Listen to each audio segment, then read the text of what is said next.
માંડવીનું શાક ફૂલકોબી શાક રેસીપી. સામગ્રી 4 લોકો માટે. ફૂલકોબી 1 મધ્યમ નાના ફૂલોમાં કાપેલી. ટમેટાં 2 મધ્યમ ક્યુબ્સમાં કાપેલા. હળદર પાવડર અડધું ચમચી. લાલ મરચું પાવડર અડધું ચમચી આવશ્યકતા મુજબ. ધાણા જીરું પાવડર 1 ચમચી. જીરું અડધું ચમચી. હિંગ 1 ચપટી. નમક સ્વાદ મુજબ. તેલ 2 ચમચી. પાણી 1 કપ. લીલું ધાણા સજાવટ માટે. રસોઈની રીત. 1 ફૂલકોબી અને ટમેટાં તૈયાર કરો. ફૂલકોબીને સારી રીતે ધોઈ નાના ફૂલોમાં કાપો. ટમેટાં ક્યુબ્સમાં કાપો. 2 મસાલા અને તેલ ગરમ કરો. કડાઈમાં તેલ ગરમ કરો.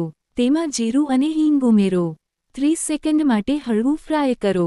3 મસાલા ભાજી. હળદર, લાલ મરચું પાવડર, ધાણા જીરું પાવડર ઉમેરો. 1 મિનિટ માટે ધીમા તાપે ભાજી લો, જેથી મસાલા તેલ સાથે સારી રીતે મિક્સ થાય. 4 ટમેટાં ઉમેરો. કાપેલા ટમેટાં ઉમેરો.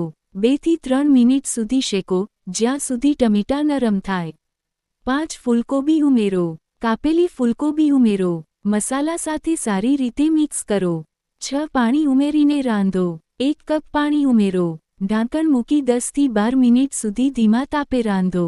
જરૂર હોય તો થોડું પાણી વધુ ઉમેરી શકો. 7 અંતિમ સજાવટ. સ્વાદ પ્રમાણે નમક ઉમેરો. લીલું ધાણા છાંટો. ગરમ ભાત અથવા રોટલી સાથે સર્વ કરો. ટિપ્સ.